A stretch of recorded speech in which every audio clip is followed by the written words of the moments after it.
be installing Coast Guard lights onto my kayak with the red and the green, and I will be doing an anchor light in the rear, and then deck lights and in-hole lights. This is a 2018 Ascend 128T with the yak power, and I will be using that system to tie this in. And I have bought my plugs. I'm going to be soldering these and running the system that way. If you don't have the yak power system, you can buy it. And if you don't want to pay for the yak power system, you can simply just wire these into a switch of your choice, preferably marine. But let's go ahead and get started. Alright guys, so what I've done here is I've marked back about 2 inches from the tip of the boat here and made a mark.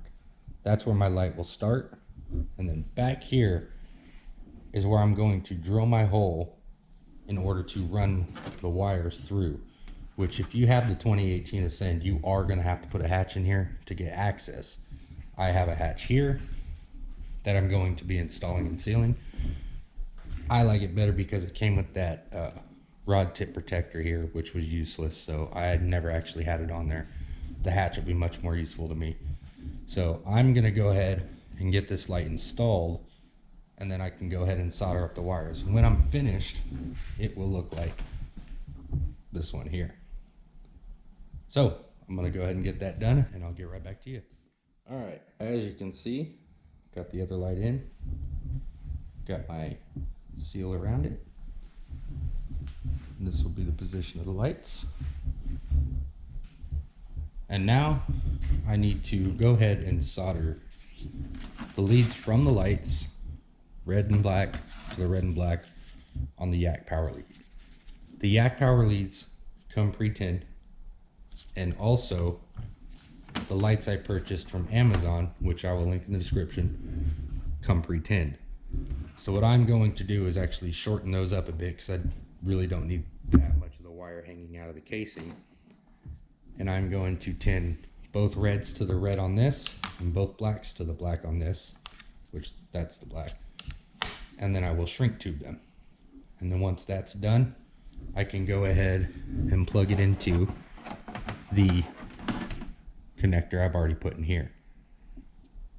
And then I should be able to power these up by pushing the stern button, and these lights will come on. So I'll get back to you once I got those tinned up, plugged in, and I'll get a battery on it and we'll try it out. All right guys, I've got the wiring done and tucked in. As you can see, the lights are off. I've hooked my battery up temporarily. Now we will power on the yak power system and hit bow, and our lights come on. So I can turn them off and on right from my seat.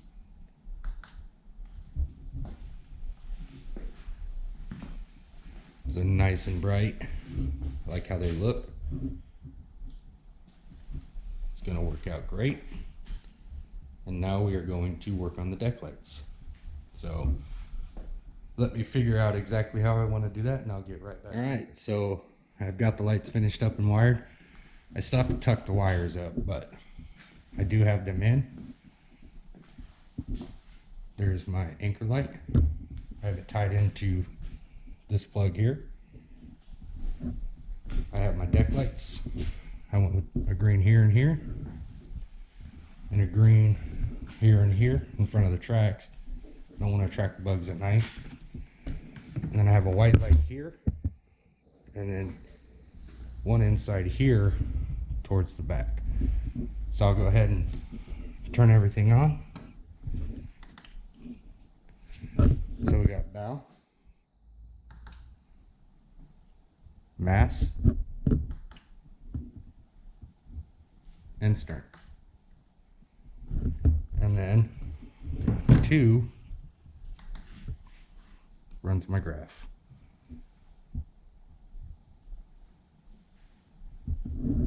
So now we have everything hooked up. We are legal to night fish. I'll be able to see in my hatches. I got the new hatch put on up here. I think it looks really good. Not bad for a few hours work. Like I said, I still got to tuck the wires in there. Bit of a mess right now, but I will clean those up. I'm happy. Time to clean it up and get out on the water.